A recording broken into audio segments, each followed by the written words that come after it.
All right, well, the Australian Grand Prix is right around the corner. I mean, crazy how it seems like most of the F1 community is either staying up late or gonna wake up super early to watch it. So that's super exciting. It's cool to see, something no matter the time, a bunch of fans coming together to watch something that's gonna be hopefully really spectacular and a lot of fun. Speaking of that, we're going to take a look at FP1 and FP2, kind of the data, what we learned from that, and what we can expect to see in the race. Now, a little caveat to all these numbers and data you're going to see is that, we don't know what fuel loads they were running or if they were just doing strategy, what the deal was. So we can only take a look at the numbers given, but let's hop right in to see what we learned and what we can expect going into this Australian Grand Prix. So the first things first, I mean, come on, Red Bull's going to lead the way. They, in the qualifying especially, that is, what obviously in a street circuit especially, one of the biggest predictors of where you're going to finish. So if you take a look at this, the fact that, Red Bull, obviously the first, and then you can see you have Ferrari then a little off the pace, Aston Martin, Mercedes, Alpine, McLaren, Haas, AlphaTauri, Alfa Romeo, and then Williams.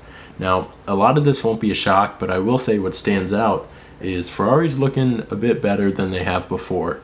So I don't know if and here's the thing, that's maybe not even true because Ferrari's always been that one lap, even last season, that one lap qualifying pace was phenomenal. So this isn't the biggest indicator necessarily during the race. However, we do see Ferrari has found some pace, and if they can kind of get on top of that degradation, that would help them so much during the race, and they actually have a chance to compete finally, which would be nice. You gotta think this is still only the third race, so cars, teams, and drivers are still figuring out what they're capable of this season.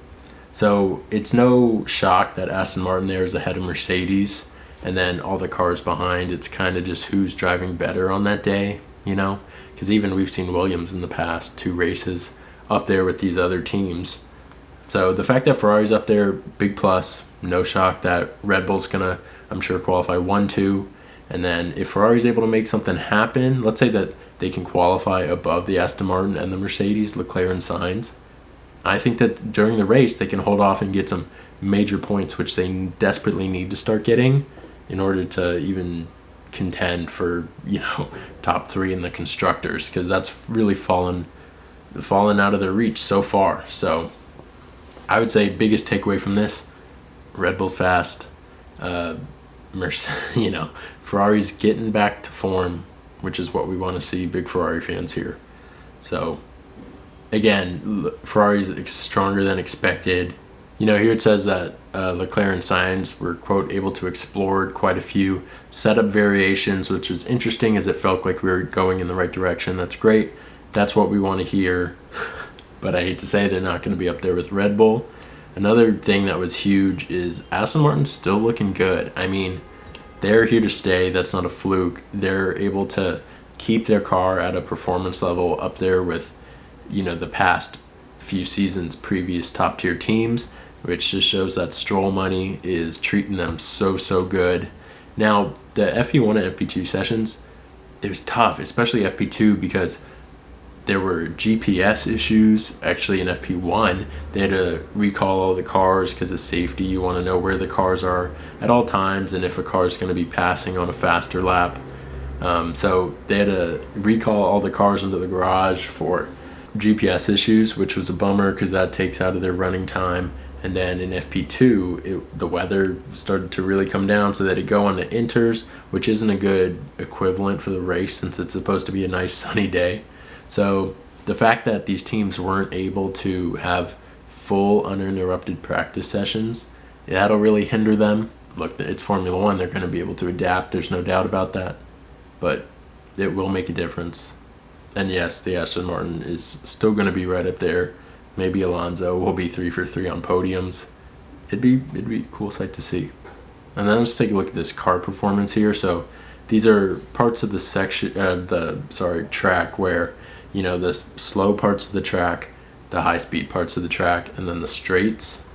And of course this is all compared to Red Bull. So we can see that, on the slow parts, which really count the least, Ferrari, oddly enough, McLaren and Aston Martin are a little ahead of the Red Bull there, but again, this part counts the least, and so we're not going to focus on that. The high speed corners and the straights, I mean, you can see how much of a gap Red Bull has on these, especially the straights. You think that's where the DRS zones are, and we already know that Red Bull at this point in the season this year has absolutely perfected their DRS system.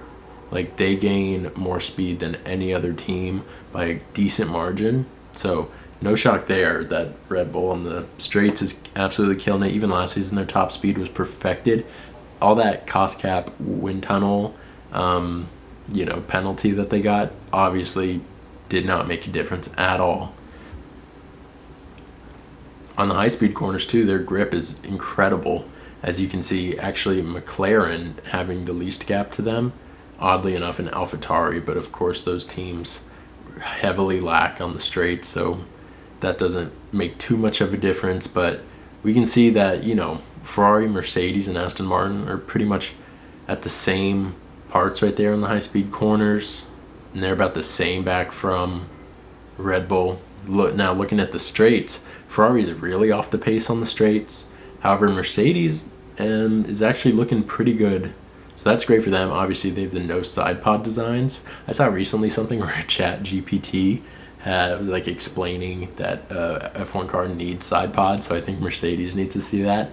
However, on the straights, they seem to be killing it. I do think that throughout the season, Mercedes' pace is just going to continue to climb and climb and climb. So I think they'll be the ones that are really challenging, say, Aston Martin. They're not going to get up to Red Bull, but they'll be challenging Aston Martin up there for top spots. So I think it'll be an exciting race. I definitely see, Red Bull killing it. And then, honestly, I think it could be a battle between Ferrari and Aston Martin, with Mercedes pulling up the rear on them. However, it will depend all on if Ferrari's able to do something qualifying and then do something during qualifying, and then their reliability throughout the race isn't, god awful as it has been. So I want to know what you see happening during the Australian Grand Prix. Who's it going to be a good track for? Who's it going to be a bad track for? I'd love to hear it. The live streams I've been doing have been taken down, but so for copyright, so I'm going to try and figure out a way to do live timing without having that done. That might mean no commentary, but we'll see. I'll try and figure it out and get that all situated. Thanks for watching. Catch you next time.